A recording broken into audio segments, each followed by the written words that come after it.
invite dito sa Laudato Si program ng Faith Watch YouTube channel ng Ecological Communications and CBCP Media Office. Ayan. Ito po ay, at of course, patuloy na pagbati ng Happy Easter. Are we Easter people? Ito po si Lou Arsenio, ang inyong host. At ako ay coordinator ng Ministry of Ecology ng Archdiocese of Manila. No? At yun nga, naatasan pong mag-host nitong programang ito. Kasama ko po, of course, si Rodney, and paminsan-minsan naman si Yeb, no? Si Yeb Sanyo. At siyempre, itong mga to ay mga busy din. Marami ding pinag-aabalahan. Kaya minsan mag-isa ako, minsan tatlo kami, minsan dalawa kami. Kaya patuloy lang po tayo, no? At ngayong linggong ito ay nako, ang dami nating pagdiriwang. Ngayong linggo na to ay tinatawag din na Divine Mercy Sunday, no? So we just celebrated the first octave ng Easter, isang pinakamataas na selebrasyon sa simbahan. At ngayon, pagkatapos ng isang linggo ng Easter, ay ang second Sunday, ang Easter, ang Divine Mercy Sunday.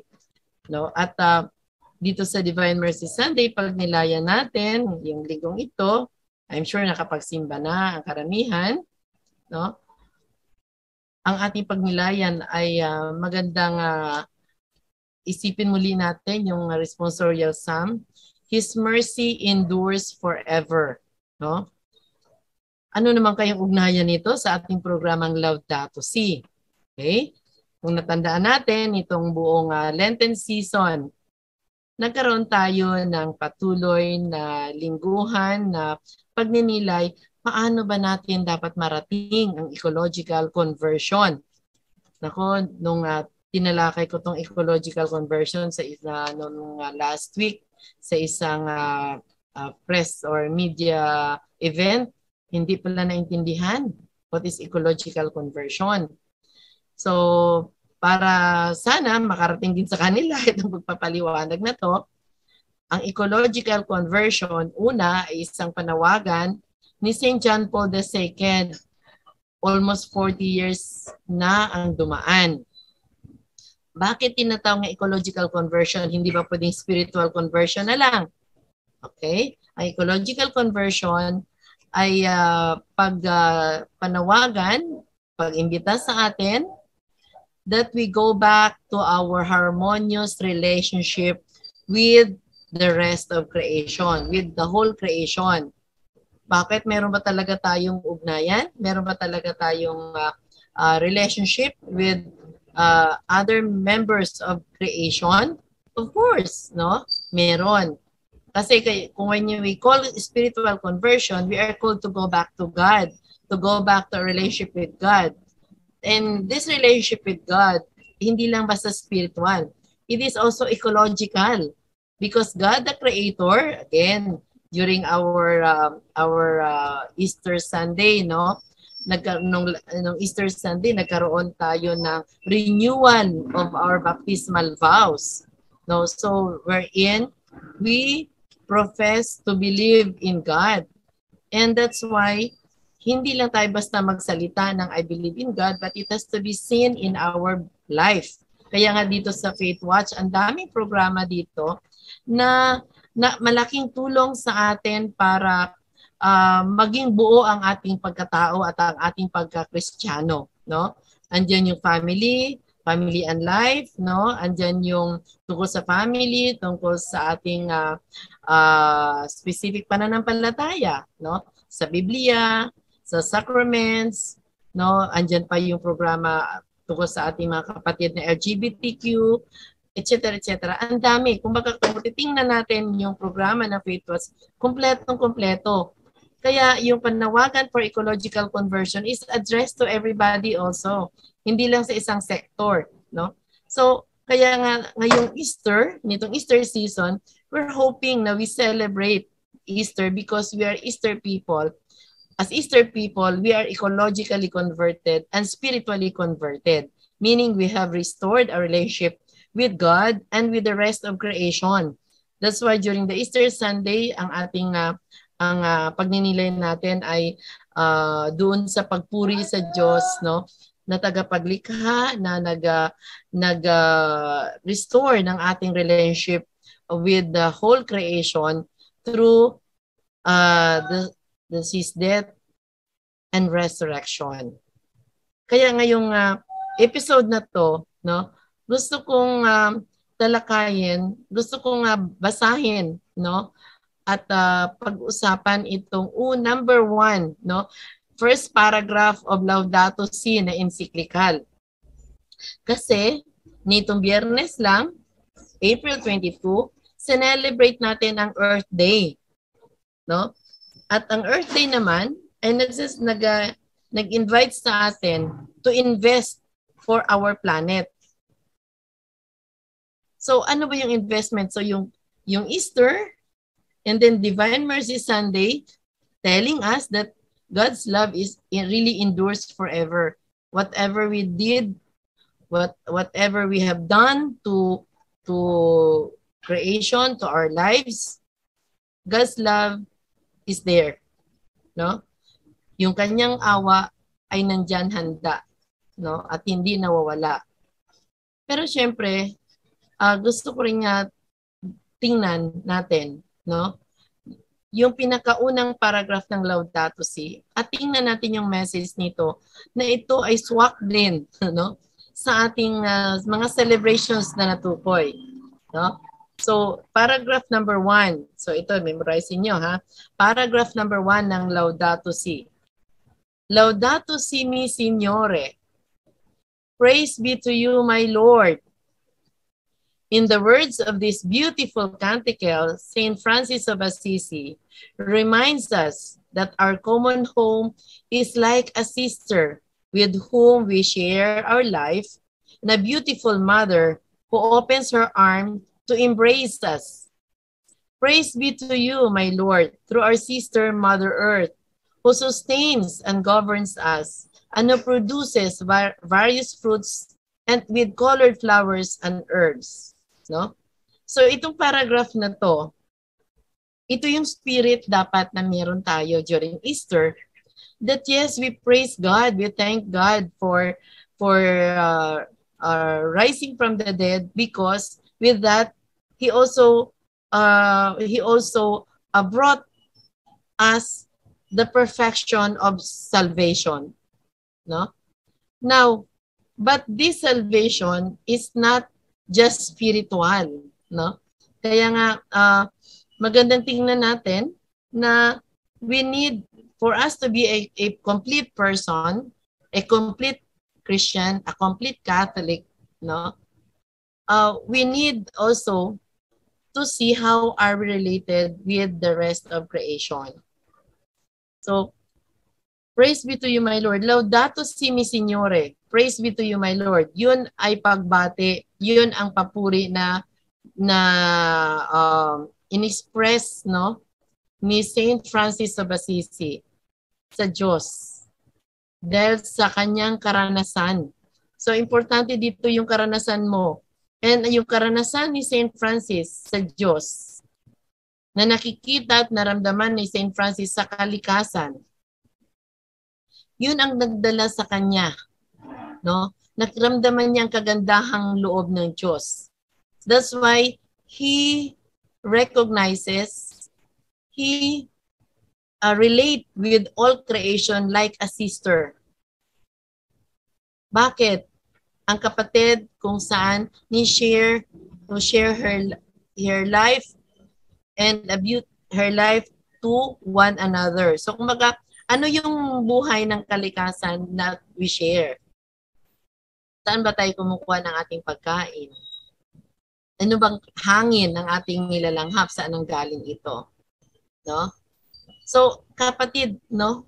In a family, how do we share with one another? Hindi nag-compete. Hindi dapat competition sa family, kundi sharing. No? And then, we share our life with our sister. Diba? So how do we show that as a family? So we are a family of creation, a family of creature. And it is also this planet, it's also our beautiful mother who opens her arms to embrace us. So naramdaman ba natin yung pag-embrace ng kalikasan sa atin? Ngayong bakasyon ng ngayong summer, no? Well, hindi naman talaga bakasyon na walang klase kasi we know na nagbago ang school calendar natin because of the pandemic.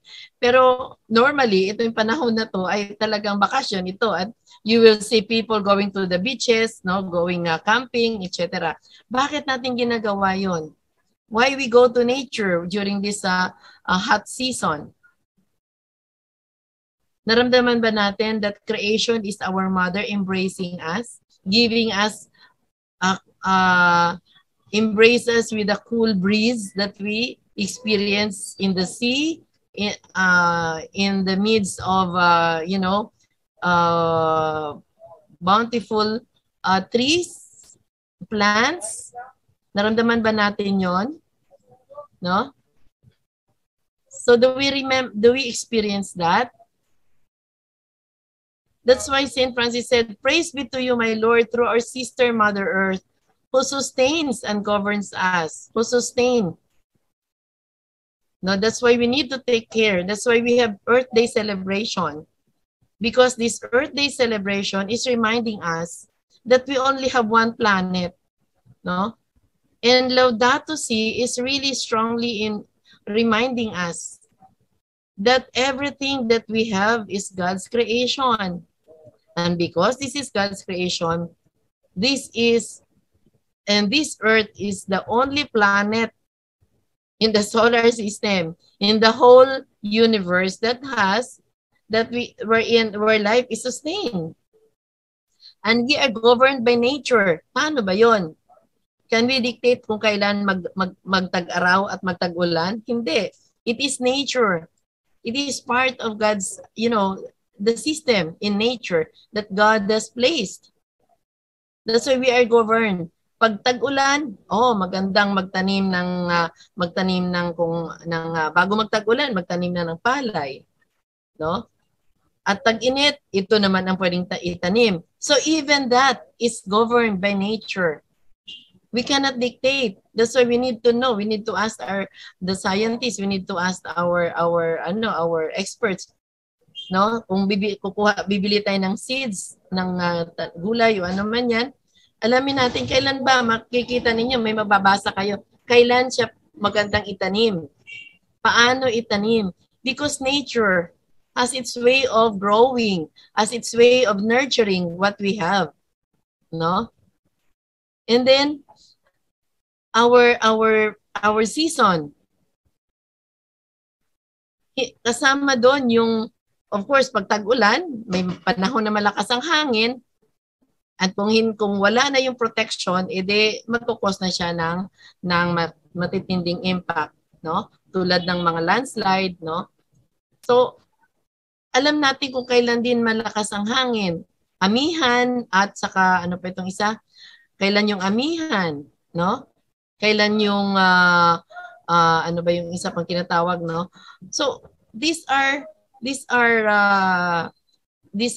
natural systems, no? This is what we mean by nature governs us. We are sustained, our basic needs, hindi yung wants, and we are also governed by it.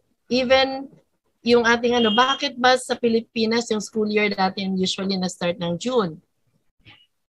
No? At bakit kasi sobrang mainit yung yung mga panahon na to. And then ngayon may clamor na i-move talaga into August. Kasi nagbabago na ang timpla ng ating panahon. And who did that? It was we who destroyed the systems, no? We destroyed the system.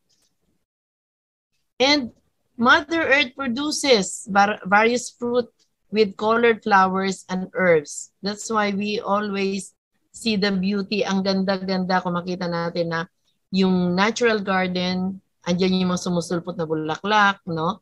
Then herbs for our healing, for our spices natin sa pagkain, pagluluto, no? Lahat yan pinoprovide. And every creature that was that's on this planet were created for a purpose. That's why we praise God. And all this were carried by Jesus in his sufferings and resurrection. That's why we experience new heaven and new earth during resurrection, during Easter. No? And now sa season of creation, we're invited, we are called to invest. No, invest for our planet. How do we invest?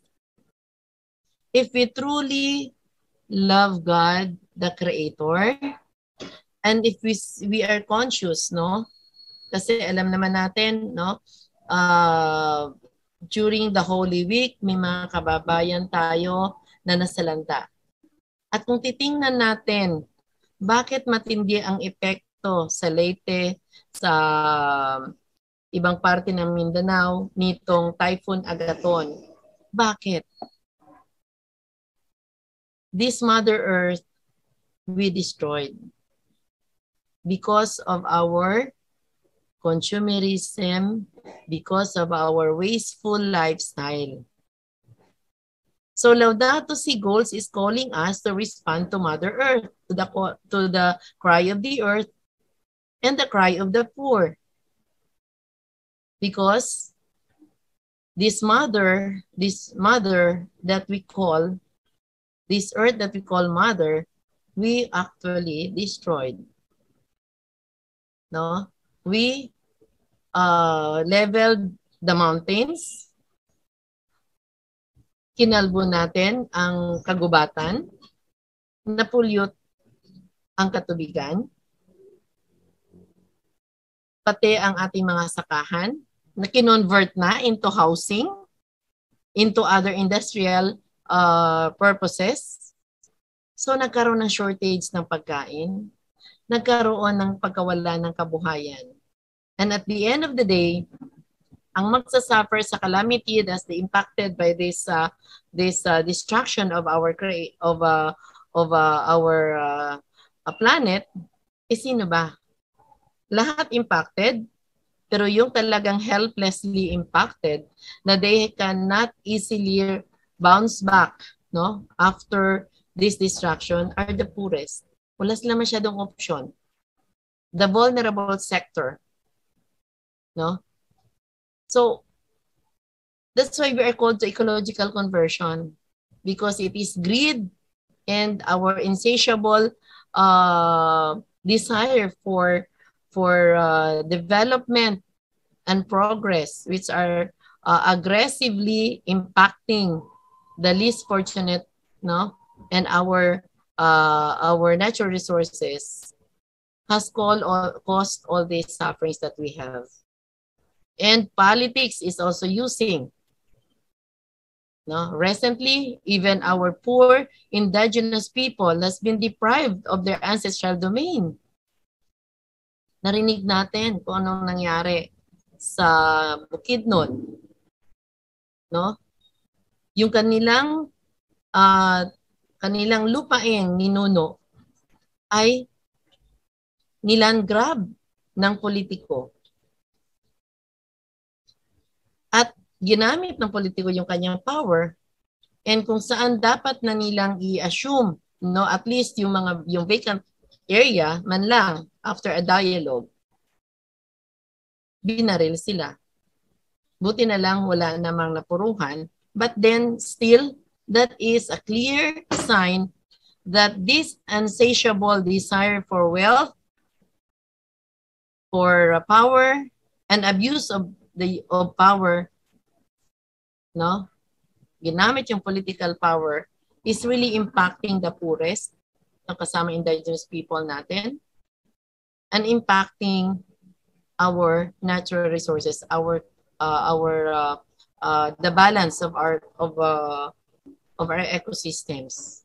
Pag nasira na yon, then you can see how Agaton hit Leyte and neighboring provinces.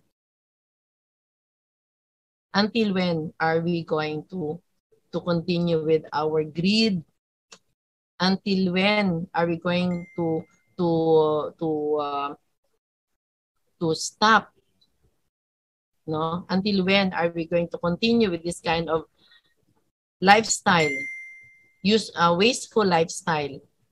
No? Scientists in the US have already sounded the alarm. Ayon sa kanila, yung NASA scientists, 5 years na lang ang kakayanan natin para mag-bounce back, para ma-reduce itong impacts ng climate change. Sila yung scientists na talagang nagbabantay kasi sa NASA sila, no? Nagbabantay sa pagbabago na nangyayari sa ating atmosphere. And they risk their lives, no? Their profession. At pumunta sila doon sa isang kumpanya, isang bangko na talagang naging sanhi at ng pagtindi ng ating epekto ng climate change kasi sila yung major investor sa mga fossil fuel related industries and businesses. No? So, we saw that. Pero ano ang naramdaman pag nakakita tayo ng ganito mga pag-aalarm sa atin? What kind of investment are we putting into our environment, into our planet? Yan ang theme kasi ngayon ng Earth Day. Investing for our planet. What kind of investment? It's not in money. Hindi in money investment yon. In other words, how do we show our care for our common home? What kind of, again, i-echo ko uli ang sinabi ni Pope Francis, ang tanong niya. Anong klaseng mundo ang gusto nating iwanan sa ating susunod na henerasyon? Dito sa ating programa episode na to, ako ang ginagamit ko ay pure solar power. Yung energy ginagamit sa aking laptop, sa aking ilaw, sa aking electric fan, ito ay solar. Pwede tayong mag-invest ng solar kahit na i-connect lang natin sa ating bahay. Hindi mo kailangang i-join sa Meralco or anumang electric system, electric provider separately. At magaan lang ang solar panels. Kahit paunti-unti. Ilang panels, ilagay mo sa bubong, i-connect mo sa battery, and then i-connect mo yung battery doon, mayroon ka lang outlet, pwede ka nang magkaroon ng at least mabawasan ang demand for fossil fuel. Ibig sabihin kung araw, tulad sa atin, palagi namang maaraw, no? Kahit makulimlim yan, meron pa rin tayong solar energy na masasagap, no? So kahit pa paano, nakakabawas tayo sa demand for dirty source of energy. So pwede po, unti-unti lang, kayang-kaya yan. And then if you can afford, then you can solarize your whole house. But if not, unti-unti lang.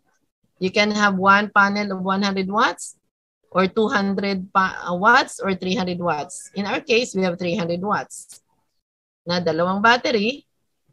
And the battery can last like 1 to 2 years or mahigit. Okay na rin yun. No? At least ang importante, you have reduced your demand.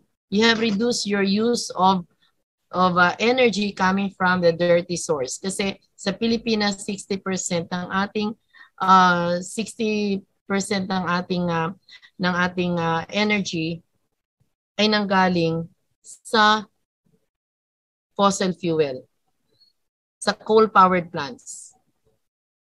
So, kung bawat pamilya mabawasan yon, edi malaking bagay yon. Or bawat institusyon would invest on renewable sources of energy. Lalo na when you are going to build a new building, integrate it. Or if you're going to renovate, integrate na natin, including yung water conservation system, yung recycling of gray water. Pwede yun. No? Maraming pwedeng gawin kung gusto. At you can plant even small plants. No? Maraming small plants around if you don't have space. Just like what I have behind me. These are plants. This is our garden. No? We're using that. So, pwede talaga natin. So, we invest not only money, but we invest energy, human energy. No, we invest time, no, to do some concrete action to protect our planet. And if we do that, then we show to God that we indeed are praising Him, we are happy, we are grateful, because we preserve and we develop and we nurture His gifts. And the Mother Earth would be happy and will continue to sustain our needs. No? So hindi tayo kailangan ng sangkaterbang mga industries because nature can provide only if we protect nature. Only if we protect Mother Earth. We preserve our planet. So, Laudato si mi Signore, which is the On Care for Our Common Home, which is the title of this program in Faith Watch, is inviting everybody to join us. If you want to learn more how to protect our planet, you can get in touch with us. Sa Archdiocese of Manila Ministry on Ecology, no? You can message. Meron din naman tayong Facebook page and Facebook page yan that you can connect with us, no? We have the technology available. Cheap, affordable, accessible, no? Hindi kailangan nating, in fact, free pa nga ang karamihan. No? Because if you want to plant, madali din yun. No? Kaya maraming paraan kung gusto natin maprotektahan ang ating nag-isang tahanan. Kaya invitation, let's praise God for the gift of creation. Laudato si mi Signore. And then because we believe that God's mercy endures forever, that whatever we have done in the past to destroy Mother Earth, we have now the chance, we have the time, we are given the opportunity to restore what we have destroyed. Kaya doing that restoration is an act of ecological conversion. And therefore invest our time, invest our capabilities, our talents, invest whatever money you have on investments that are promoting clean and sustainable technologies or industries or businesses, no? And of course, invest love for our children, because when we love our children, we show it by protecting their future, protecting our Mother Earth, our planet.